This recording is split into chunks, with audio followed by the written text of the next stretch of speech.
de que las viudas de aquellos eran desatendidas en la distribución diaria. Entonces los 12 convocaron a la multitud de los discípulos y dijeron: no es justo que nosotros dejemos la palabra de Dios para servir a las mesas. Busquen pues, hermanos, de entre nosotros a 7 varones de buen testimonio, que dice, llenos y de la, a quienes el Espíritu Santo, a quien encargaremos en este trabajo. Y nosotros permaneceremos en oración y en el ministerio de la palabra. Dice la palabra, hermano, y perdón que esté leyendo, ¿verdad? Pero quiero que argumentemos un poquito. Y agradó la propuesta a toda la multitud, y eligieron a quién. Dice la Biblia que era un varón lleno de fe y del Espíritu Santo, a Felipe, ¿verdad? Una serie de hombres, las cuales, hermanos, complementaban los 7 ministros, ¿verdad? Las cuales establecieron para la distribución de los alimentos. Amén. Gloria al Señor. Levante sus manos, hermano, vamos a orar. Yo siento aquí, hermano, un peso de gloria extraordinario. Y corroboro, ¿verdad?, con la palabra que dijo nuestra hermana Miguelina, hermano, un ambiente, ¿verdad?, de gloria extraordinario. A Dios sea la gloria. Y pedimos, ¿verdad?, que el Espíritu Santo, pues, en esta noche esté visitando depósitos, las cuales hoy están dispuestos para que el Espíritu Santo lo llene. Y hoy salgan con una mentalidad, un cambio generacional en medio de sus vidas. En el nombre de Jesús. Amén. Aleluya. Regáleme 10 minuticos, amados. Tomen asientos, por favor. Gloria al Señor. Mira, amados, realmente cuando estaba estudiando estas palabras, saben que a través de las palabras no hay muchos registros que establezcan un historial acerca de la vida de este hombre llamado Esteban. Sí, a mí me impactó, hermano, algo, porque a pesar de que uno lee y lee, hay un momento cuando hay un trato de especialidad, porque el tiempo de Dios, hermano, sigue siendo perfecto en nuestras vidas. Y creo, hermanos, que estas palabras el Señor las ha marcado, ¿verdad? Porque hay una generación en esta casa, la cual, hermano, va a transmitir, va a ser transmisora de lo que es la pesada gloria del Señor. ¿Cuántos creen estas palabras conmigo, hermanos? Y hablando del tema, hermanos, pues, y viendo la connotación del mismo, estaremos disertando este mensaje a través de lo que es la transición del reino. Transición de reino. ¿Por qué hablamos de una transición? Buscando el significado de ella, amado, nos dice acá que es la acción y el efecto de pasar de un modo de ser a un modo de estar totalmente diferente. ¿Me entendieron? Acción y efecto de pasar de un modo de ser o estar a otro totalmente distinto. Y a medida, hermano, de que vayamos estudiando esto, usted se va a dar cuenta por qué hablamos de una transición de reino. Esta palabra, hermano, nos embarca y ve las noblezas que los discípulos, luego de la partida de Cristo, naturalmente se estaban multiplicando, porque el poder, la gracia, lo que Dios había establecido, hermano, en estos discípulos era algo tan extraordinario que dice la palabra de Dios, hermano, que el pueblo estaba creciendo. Diga conmigo, creciendo. Porque había una gracia especial, había un derramamiento que estaba, hermano, activo, y la iglesia se había empoderado de esa promesa, la cual Jesús le dijo que iban a recibir, amén, aquel día de Pentecostés. Y toda la iglesia iba de viento en popa, todo iba bien. Pero sabemos, hermano, que cuando hay una expansión habla de crecimiento, siempre se quieren colar algunas adversidades para detener el proceso que Dios ya inició en nuestras vidas. Y por eso, hermanos, vemos la sapiencia que utiliza aquí el apóstol Pedro, porque ya la iglesia, hermanos, realmente se estaba abarrotando. Ya el evangelio estaba predicándose por doquier, de la cual entonces, como hombres de Dios, ellos entonces decidieron hacer lo que es, hermano, vemos que ellos hicieron una reunión, se concibieron. ¿Para qué, hermano? Para trazar metas, objetivos, para trazar planes, direccionamiento acerca de que ese crecimiento que estaba fluyendo en la iglesia no fuese un obstáculo, sino una gran bendición. Y nos damos cuenta, hermano, de que cada vez que Dios permite que un temporal de gloria nos visite, vemos que importante es nosotros ponernos en acuerdo, amado, para así poder recibir la manada que Dios ha de traer. Vemos que hay una organización, vemos que realmente hay un empeño de organizar lo que Dios está trayendo. Es decir, ellos no improvisaron, ellos simplemente no dijeron que venga la multitud y se acomode como pueda. No. ¿Qué fue lo que dice la palabra que hicieron? Se reunieron e hicieron un plan. ¿Por qué? Porque el apóstol dice: yo no puedo dejar lo que está trayendo la bendición a nuestra casa. En pocas palabras, yo no puedo dejar de ministrar de Cristo para ponerme a servir. ¿Están aquí todavía? No podemos dejar de hacer las cosas de Dios, Esmeralda, para hacer otras cosas. La Biblia dice que hagan esto, pero sin dejar de hacerlo aquello.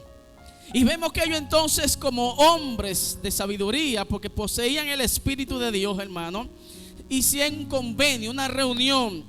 Pero lo que me impacta es que hasta para repartir, hasta para ser un servidor, vemos la connotación que dice: busquemos hombres de sabiduría, llenos del Espíritu Santo, para que realmente puedan manejar las circunstancias.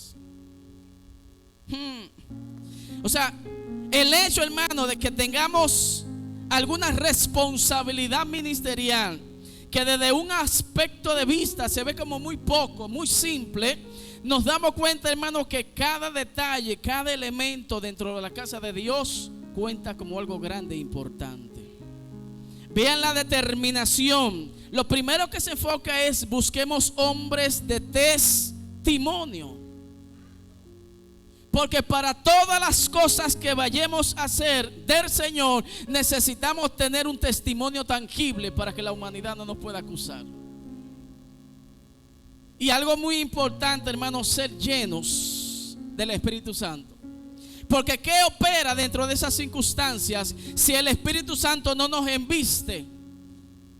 Y vemos que esto se da muy a menudo cada vez que hay repartición de cosas, de objetos, de valor, de provisiones. Vemos realmente, hermano, que algo humano quiere salir. Y lo queremos quedar, Miguelina, con la mayor parte, la mayor tajada. O dar los recursos que nos sirven a los demás. Ahí había equidad.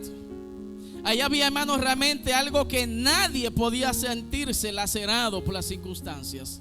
Porque lo primero era que estaban haciendo equitativos. Nadie era más grande que nadie.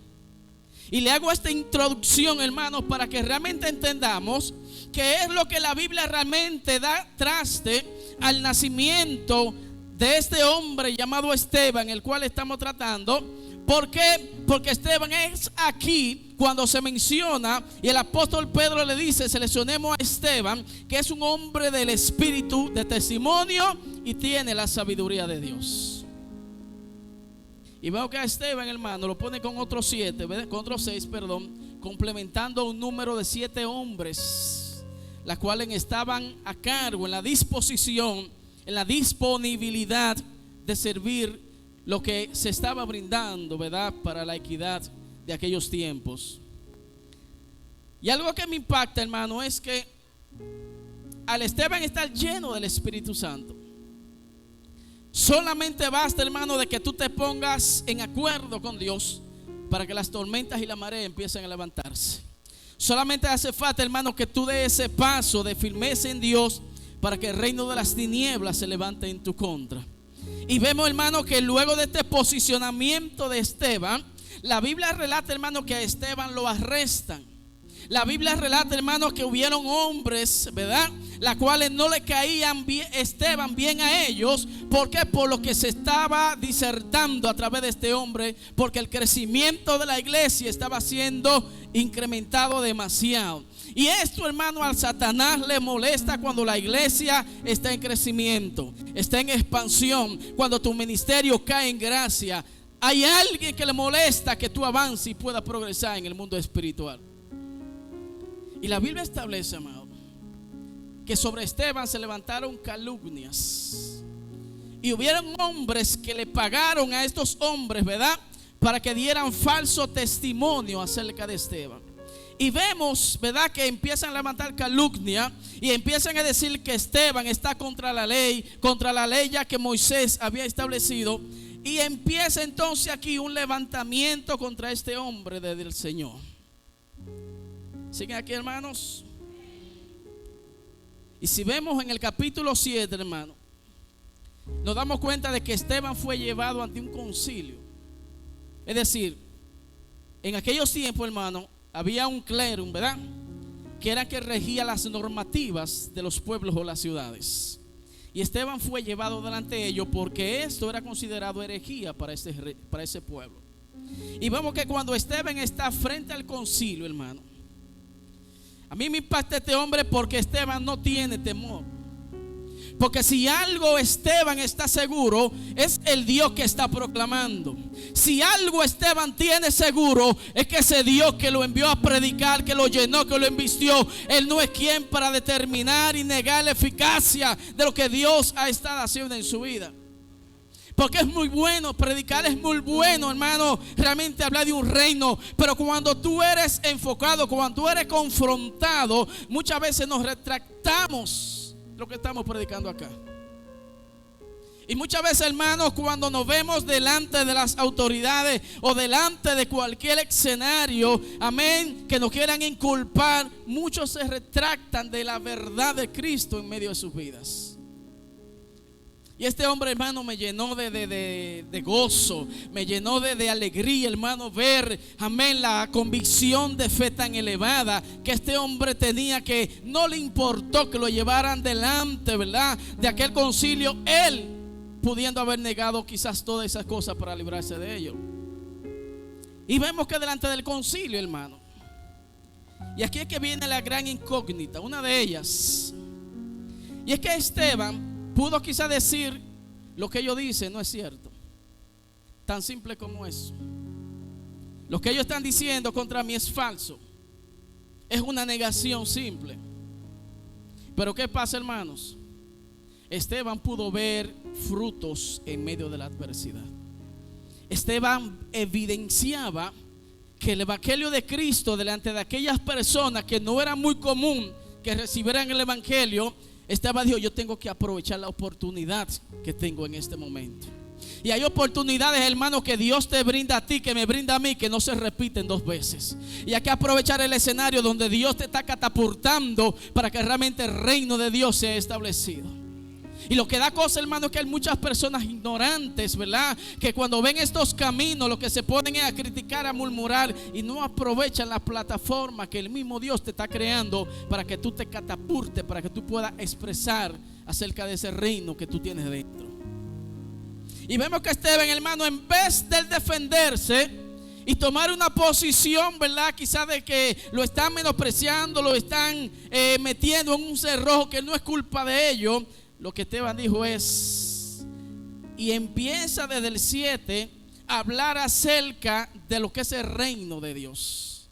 Empieza a hablar de la historia de Abraham. empieza a hablarle a aquel concilio de las verdades bíblicas, empieza a hablarle a toda esa multitud de lo que la convicción que él tiene tan real, y empieza a hablar y hablar. Y vemos que estas personas, amado, si usted estudia despacio todo este contexto histórico, se dará cuenta que a última instancia ellos hasta los oídos se estaban tapando y lo injuriaban, porque la palabra de Dios calcome, la palabra de Dios penetra, y al diablo le molesta cada vez que tú te levantas en el nombre del Señor Jesucristo. Y dice la palabra, hermano, que ellos se tapaban los oídos para no seguir escuchando, porque al parecer le estaba llegando algo a sus vidas que el diablo no le interesaba que yo escuchase. Es decir, hermano, que aquellos hombres que le sirvieron a Cristo tenían una convicción de fe tan veraz, tan auténtica, hermano, que ellos no temían lo que a su cuerpo le podía pasar. Ellos no temían, hermano, lo que pudieran decir quizás los demás. Cada oportunidad ellos lo tomaban para expresar, amado, la grandeza del reino que la cual ellos habían recibido. Y vemos que este hombre, hermano, delante del concilio, aprovechó todas las oportunidades. Al fin y al cabo, que no lo siguieron escuchando más. ¿Qué hicieron? Lo apedrean, lo sacan de la ciudad y dijeron que lo llevasen fuese para mutilarlo fuera de los muros. Eso es como a escondida, para que nadie sepa, hermano, las irregularidades que estaban haciendo en aquel lugar. Les repito, Esteban pudo haberse negado, tan simple como esto. Y si yo le dijera esto a usted, hermanos, ¿tú estás dispuesto a recibir una pena, un castigo, por no negar la eficacia de Cristo dentro de tu vida? ¿Estamos dispuestos, hermano, nosotros realmente a pasar tragos amargos con tal de que el reino de Dios no se estreche, sino que se siga expandiendo? Es una pregunta que dejo en tu corazón, porque veo, hermano, que este hombre se entregó cuerpo y alma a la fe que había creído y se había establecido. Y algo, amado, que me conmovió más es que cuando llevan a Esteban delante de una multitud para que lo apedree, para lapidarlo, ¿verdad?, para darle muerte, vemos que aquellos que acusaron a Esteban tomaron su ropa y adivinen qué, la pusieron delante de los pies de Pablo, o Saulo, como usted lo quería llamar, ¿verdad? Porque Saulo tenía dos nacionalidades, recuerden esto, ¿verdad? Y Saulo, hermanos, es quien autoriza, porque Saulo tenía ciertos niveles jerárquicos, ¿verdad?, dentro del concilio. Y le dice, lléveselo a Saulo para que Saulo determine. Es decir, en Pablo, en Saulo, estaba la decisión de que soltaran a Esteban o lo matasen. Aquí vemos, hermano, la comparación similar a lo que pasó con Cristo y Pilato, que tenían en sus manos la decisión de una u otra causa.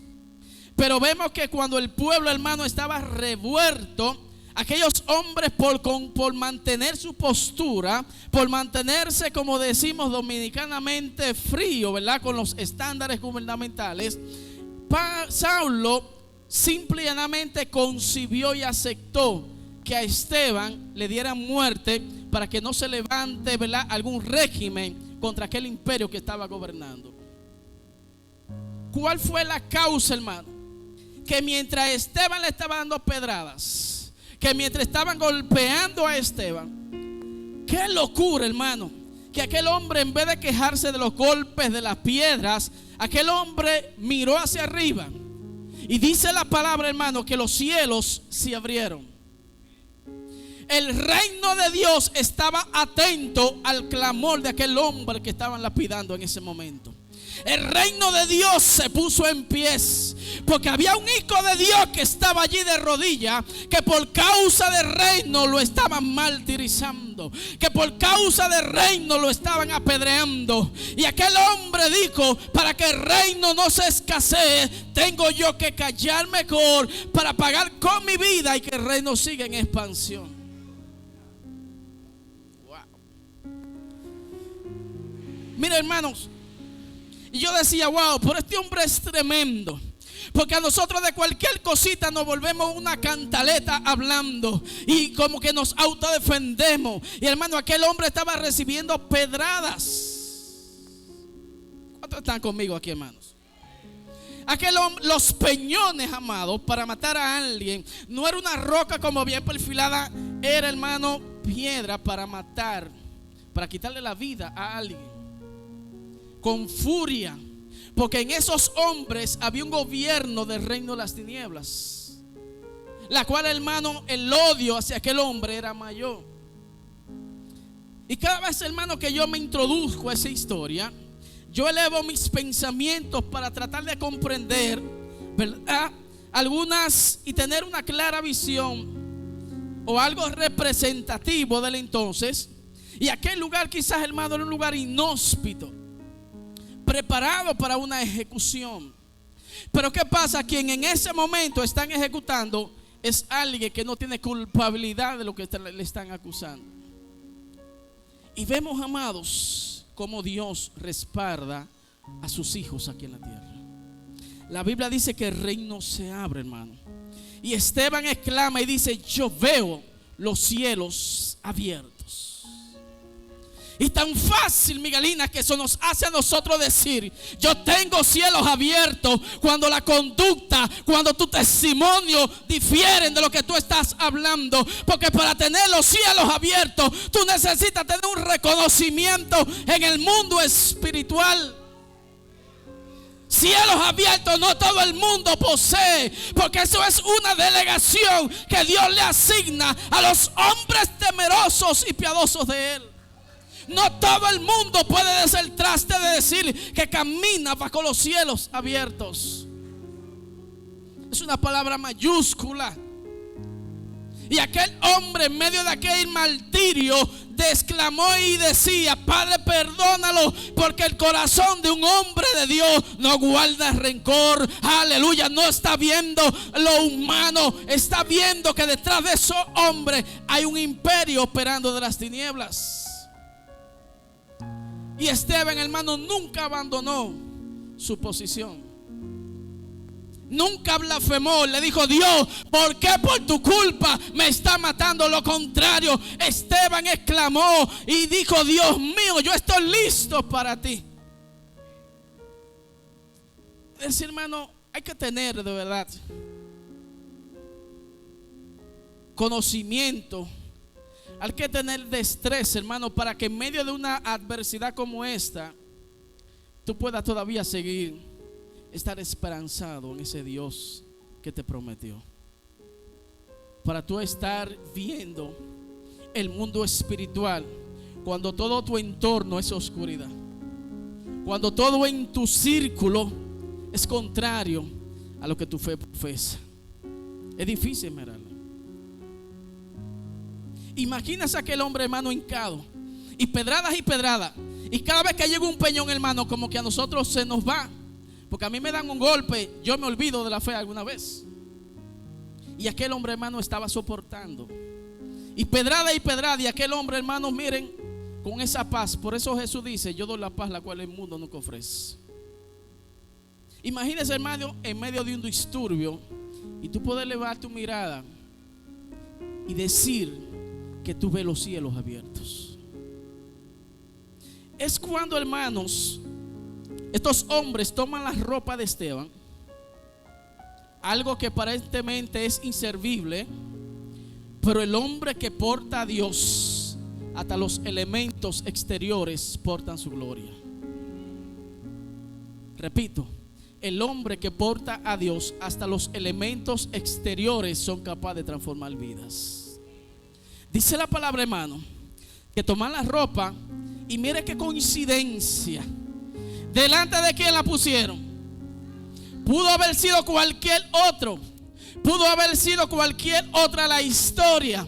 Pero Dios tenía un propósito especial por aquel hombre que esta ropa, aleluya, tocase. El problema, hermano, es que la ropa ungida del hombre ungido iba a hacer la transición, iba a hacer el cambio. Porque Esteban, el hombre lleno del Espíritu Santo, le llegó su momento de muerte. Pero la promesa de Dios no muere contigo. Tú tienes que seguir transmitiendo para que el reino siga expandiéndose a otros. Tú tienes que discipular, tú tienes que transferir y dar por gracia. ¿Lo qué? Dios mío, pero están muertos aquí. Tú tienes que dar por gracia lo que por gracia tú recibes. El reino, hermano, no se va a morir porque tú te mueras. El reino tiene que seguir expandiéndose. Pero tú tienes que ser un multiplicador de este reino. Por eso, hermano, el problema no fue Saulo. La ropa pudo haber caído en otra cualquiera persona y la historia de la Biblia fuese otra. Pero Dios tenía propósito. Diga conmigo propósito. Y los propósitos de Dios no lo determina hombre, lo determina Dios. En el que menos sirve, hermana Victoria, en ese que Dios tiene los ojos señalados. Porque ¿quién fue que concibió el que a Esteban lo apedrearan? No fueron los soldados, no fue ni quizás los de concilio, se lo mandan a Pablo. Entonces, como la responsabilidad de que un hombre de Dios muriese fuese Saulo, entonces, Saulo, tú vas a saber ahora lo que es padecer por causa del reino. Tú vas a ver ahora lo que sufre un hombre cuando porta el reino. Así como tú estás matando, y fue la revelación que Cristo le dijo a Saulo cuando se le apareció allá en el desierto. Le dije, tú vas ahora a saber cuánto cuesta, amén, padecer por causa de mí. Son las mismas palabras que Pablo estaba haciendo con el mártir Esteban. Se hizo una transfusión, se hizo una transición de reino. Y vemos, hermano, que todo lo que en Saulo estaba operando al momento de esa ropa, ponérselas en sus pies. El original habla que lo pusieron delante de sus pies. La Biblia tradicional habla que le lanzan la ropa a él, se la pusieron en sus pies. Y esa simple vestidura, hermano, en los pies de este hombre empezó a hacer una metamorfosis en la vida de Saulo. Y dice la Biblia que desde ese momento Saulo quedó marcado. Es decir, que el linaje que portaba Esteban, de una u otra manera, a través de esas vestimentas, causó un efecto en la vida de Saulo. Y vemos como Saulo entonces empieza una transición. Ya Esteban no está, pero el reino, diga conmigo, el reino no se queda inmóvil. El reino sigue moviéndose, Georgina. Dios tenía que buscar otro hombre, porque recuerde que Esteban dijo, yo veo. Los discípulos tenían otra mentalidad totalmente diferente a la que tenía Esteban. Por lo tanto, ahora Dios necesita cultivar esto que poseía Esteban en otra vida, que le abra paso a esta gran masa de evangelización que vamos a tener. ¿Por qué? Porque a través de los discípulos el reino se iba a estancar. No iban a salir de los límites fronterizos de Judea. No iban a salir a explorar que el evangelio llegase a nuestras vidas. Por lo tanto, Dios necesitaba que el ímpetu que tenía este hombre Esteban no se muriese con Esteban, sino que fuese transicional, que tuviese que paso a otra generación. Ustedes han visto, hermanos, ministerios que muere el que lo inicia y con él muere. ¿Usted ha visto el Partido Reformista? ¿Qué pasó con el Partido Reformista? ¿Murió con quién? ¿Por qué? Porque no transicionó lo que hizo para él, y en él se murió. Por eso la Biblia dice, hagan discípulos. ¿Qué es un discípulo? Un seguidor, un mentor, alguien que tiene tu linaje, que lo va a seguir dando hacia adelante. Por eso, hermanos, la Biblia enfatiza no que traigan personas a conversión, sino que hagan discípulos, para que el evangelio siga transicionando y siga multiplicándose. ¿Cuántos están conmigo?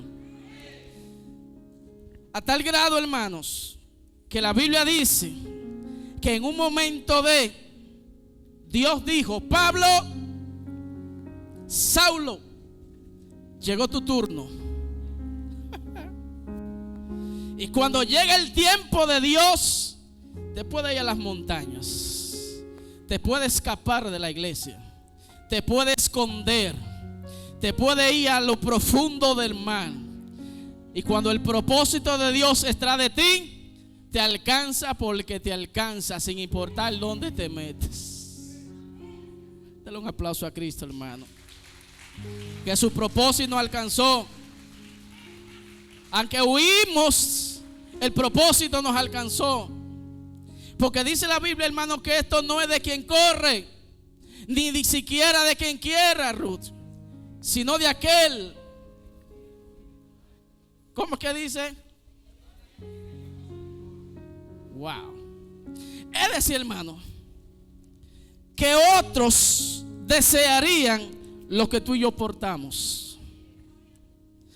Por eso, hermano, el énfasis de que valorice lo que tiene y lo que portas, porque es valioso, cuesta. Le costaban a muchos hombres en el pasado para que hoy estuviésemos libremente aquí predicando de esta grandeza del Señor, predicando de esta salvación, predicando de este reino inconmovible, hermano. Que hombres, miles y miles de hombres y mujeres, amén, en pleno siglo XXI, no se cansan de decir que la gloria es de Cristo y que el reino sigue en expansión. Y por más que lo quieran extirpar de la tierra, por más que quieran ocultar el evangelio de Cristo, el evangelio tiene que resurgir, el evangelio tiene que florecer, el evangelio nadie lo opaca, el evangelio no se detiene, el evangelio sigue creciendo. Porque esta verdad, nadie ni nada lo va a detener. Porque Cristo, hermano, pagó un precio valioso para que hoy en día estas palabras no tengan fronteras, no tengan ningún tipo de límites. Y aquí, hermano, yo puedo visualizar grandes hombres y grandes mujeres de Dios que portan reino, que, hermano, tienen una tarea por delante de reciprocar eso que portan, de ser multiplicadores. Recuerden, hermano, que tenemos un mandamiento en los Génesis, en los orígenes. Cristo dijo, Dios hablando: multiplíquense. Hay que germinar la tierra del evangelio de Cristo, hay que germinar la tierra de la palabra de Cristo, hay que germinar el mundo, hermano, de la palabra de Dios. Y tú y yo somos los responsables de que esto pase. Tú y yo somos lo que Dios llamó, apartó, seleccionó. ¿O no dice la Biblia, hermano, que antes de la fundación del mundo, antes de que los espacios existieran, antes de que el universo existiera, dice la Biblia que ya Dios nos tenía predestinado? Ya Dios me tenía señalado, ya Dios me tenía dentro de sus proyectos, de sus planes. Ya yo estaba en el corazón de Dios. Entonces, hermano, hay un tiempo cuando yo debo de detenerme en el camino, dice la palabra de Dios, y realmente darle valor a lo que alguien hizo por mí en un futuro, en un pasado. Fueron muchos los hombres que murieron por causa, hermano, de no negar la eficacia de estas palabras. Así que yo no sé por qué hay hombres y mujeres de Dios que se avergüenzan de decir, porque dice la Biblia, hermano, que el evangelio es poder de Dios. El evangelio es transformador. El evangelio cambia, Esmeralda. El evangelio pone un hombre que no sirve a ser un hombre más valioso sobre la faz de la tierra. El evangelio tiene algo, hermano, y es que todo aquel que en él entra no sale. Porque, hermano, hay algo, hay una sustancia, aquí hay algo especial. ¿Cómo es posible que este hombre dio su vida para que este evangelio siga floreciendo? Entonces hay algo excelso aquí oculto, que tú lo tienes y yo lo porto. Solo hace falta, hermano, realmente tú ponerte a la disposición en su totalidad de que el Espíritu Santo de Dios haga una obra dentro de tu vida especial. Pero tú no puedes matar lo que tienes, lo que portas. a que la gente quizás te menosprecie. ¿Qué importa que menosprecie? A Esteban lo menospreciaron, ¿sí o no? A Saulo lo menospreciaron, ¿sí o no? Y vean la fama que tenía Pablo. ¿Y que a dónde murió Pablo? Preso. ¿Qué hicieron con Pablo? Le cortaron la cabeza. ¿Qué hicieron con Pedro? Boca abajo. ¿Qué hicieron con todos los discípulos? Murieron. Y no murieron porque estaban en pecado. Porque ahora de que algo mal le pasa a cualquier cristiano, busca lo que estaba en pecado. No, hermano, es que el propósito de Dios tiene que definirse en nuestras vidas. Porque estamos en un mundo que es ajeno a Dios. Y cada vez que tú y yo nos levantamos a hablar y a proclamar el evangelio de Cristo, tenemos tormentas. ¿Por qué las tormentas no se levantaron cuando yo estaba en el mundo? ¿Por qué las tormentas no se levantan cuando yo estoy fuera de Cristo? ¿Por qué las tormentas tienen que venir en el justo y preciso momento que tú tomes una determinación firme de seguir en Cristo? Esto es una batalla entre dos reinos, amados. Reino espiritual, celestial, y el reino espiritual de maldad. Esto no hay intermedios, mis amados. Y estamos llegando a la recta final. O sea, hermanos, que les tengo noticias. Prontamente ya obtendremos nuestro galardón en el reino de Cristo. Solamente, hermano, permanece. La perseverancia. Mantente creyendo, aunque tus ojos literalmente no vean nada. Porque las promesas de Dios, dice la Biblia, no tardan. Vienen justo en el momento oportuno de nuestras vidas. Así que ánclate a Cristo, iglesia. Tu fe, atesórala. No te lleve de los rudimentos de esta tierra. No te lleve de las circunstancias. No te lleve de lo que van a decir o no dirán. Empodérate a través de la palabra que tiene promesas para ti, para mí y para un pueblo que le sirva a Jesucristo. Y hay un mundo entero doblando sus rodillas a Cristo, proclamando el advenimiento de nuestro Mesías, hermano. Y sus promesas no tardan. Justamente en el momento en que Dios haya determinado que retornará por su iglesia, la iglesia se va con el Señor. Y tú eres parte de ese remanente. Somos parte de ese remanente. Dilo, dilo, dilo. Yo soy parte de ese remanente que verás a Cristo. Aleluya. ¿Cuántos lo creen conmigo? Somos parte de ese remanente, hermanos. Y dice el apóstol: esta leve tribulación. Leve. Y a mí me sorprende. ¿Por qué habla de leve? Hermano, porque si usted se imaginase lo que nos espera allá, no al precio que usted no quizás no está dispuesto a pagar por mantener la promesa de la salvación. Así que, iglesia, llave del reino, permanece. ¿Es difícil las pruebas? Sí, son difíciles. El mismo Señor, hermano, realmente tuvo que atravesar diversas adversidades y circunstancias fuertes. Pero al final de cuentas, en la cruz del Calvario, ¿qué fue lo que le exclamó? Hay un trabajo, hermano, que te corresponde a ti. Y nadie lo puede hacer por ti. Nadie va a tomar tu lugar. Nadie tiene lo que tú tienes. Eres tú que lo tienes y debes desarrollarlo. Simplemente, dice la Biblia, ponte a producir. No tenga miedo, no tenga temor, no sea escasos, que las pequeñas cosas que Dios te ha depositado en Él son grandes. Los dones que Dios te ha provisto es para que el reino siga expandiéndose. Es para que el poder del Espíritu Santo empiece a obrar. Es para que la iglesia tenga un despertar. ¿Por qué? Porque dice la Biblia, hermano, 3 factores: testimonio, gracia y Espíritu Santo. La iglesia está revestida del poder de Dios. Amén, porque lo crean. La iglesia está revestida del poder de Dios. La iglesia, hermano, tiene algo tan eficaz que es capaz, hermano, de remover sismos, montañas. Pregúntenle a Pablo ¿Cuándo Pablo tenía intención de defender el evangelio de Cristo? Nunca.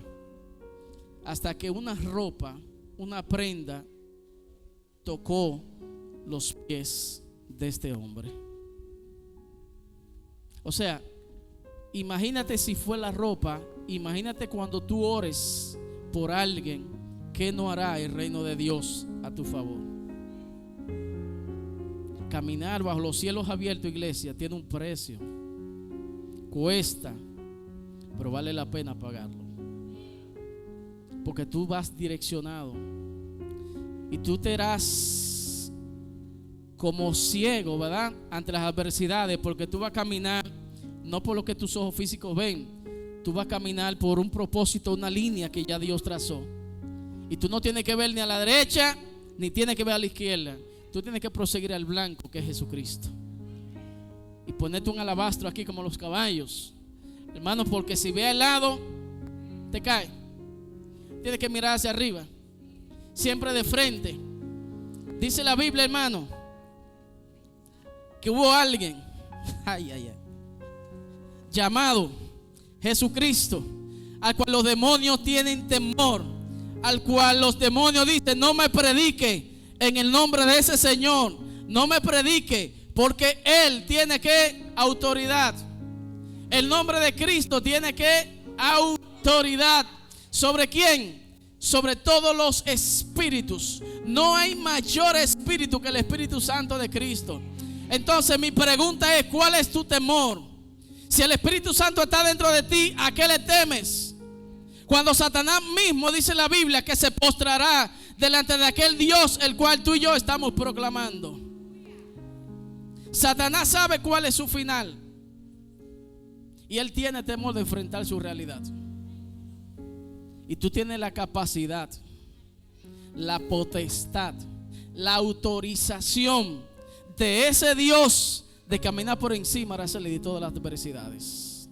Y el mismo Dios que fue que dijo: vayan y prediquen este evangelio, Miguelino. ¿A quién? A toda criatura. O sea, cuando Dios te envía, Él se encargó de allanarte el camino. Él sabe por dónde te mete. Él sabe qué camino tú tienes que transicionar. A que sea difícil para nosotros, Ruth, pero Dios dijo: se lo permití, porque ella tiene la potestad y la capacidad de atravesarlo. Ella es capaz, Joaquín, de las montañas que se levantan. Dios dijo: esa montañita para ella no es nada, siempre y cuando se mantenga conmigo de frente. Porque ¿cuál es el problema? Mire a Pedro, que Pedro estaba en la barca y Pedro estaba caminando sobre las aguas. Pedro estaba dando pasos sobre la multitud de las aguas y las olas eran contrarias, pero Pedro estaba enfocado. ¿Dónde estaba Pedro? ¿Enfocado en quién? Jesús le dijo: Pedro, ven, si eres tú, Señor. ¿Qué dijo Pedro? Manda que yo vaya a ti. ¿Y qué le dijo? Ven, soy yo. Pedro caminó o no caminó, Esmeralda. ¿Cuántos pasos dio? Caminó. Ojalá sea medio paso, pero caminó. Pudo experimentar y desafiar la gravedad. Y los demonios de la gravedad le dijo: yo no puedo con este hombre. Buscó un demonio de mayor rango y le dijo: temor, empodérate de él. Y automáticamente Pedro se desenfocó del blanco, empezó a ver su entorno. Entonces yo digo, cuando tú sales del soberano de la vocación, tú empiezas a ver lo que te queda en tu alrededor y fracasa. Pero si sigues enfocado, si te visualizas, Willy, como Dios te ve, no como el mundo quiera podarte, no como el mundo te crió, no lo que el mundo pueda diagnosticar, sino vemos como Dios no ve, somos invencibles, somos invencibles. ¿O Cristo es mentiroso? Que Él dijo: mayores cosas que las que yo hice, la iglesia de Cristo en mi nombre lo va a lograr. O sea que no hay fronteras, iglesia. Lo único que Dios necesita es que lo creas. ¿Cuántos están dispuestos a creerlo? Camina por lo que Dios dice. Camina por lo que Él ya dijo en la palabra. Y cada vez que te sientas turbado, vete a las promesas. 3,000 guribas, 600 promesa de fidelidad. En el nombre que dice que aleluya, que es sobre todo nombre. En el nombre que Jesús dijo: por encima de mí busqué y busqué y no encontré a nadie. Y por cuanto no vi a nadie por encima mío, por mi propio nombre establecí la iglesia y le di promesa a la iglesia. Y ese Dios todavía no ha perdido, Carlos, la primera batalla. Entonces, ¿cuál es el temor? Avanza, avanza. Y cada vez que avances, recuerda que viene oposición. Pero la oposición te van a procesar para que tú crezcas más, no para que te devuelva, sino que si el diablo fuera inteligente, no le pusiera proceso a la iglesia de Cristo, porque esto nos eleva a un nivel mayor. Y cada prueba que va me eleva a un nivel mayor. ¿Por qué? Porque me hace volver a la senda de un tiempo salí. Y cada prueba que viene me eleva a un nivel mayor. Y llega un tiempo, hermano, que ya yo puedo decir, como dijo Esteban: veo los cielos abiertos a mi favor. ¿Siguen aquí todavía? Seamos, hermanos, hombres sabios, así como los discípulos prepararon esos 7 hombres. Dios tiene un remanente listo y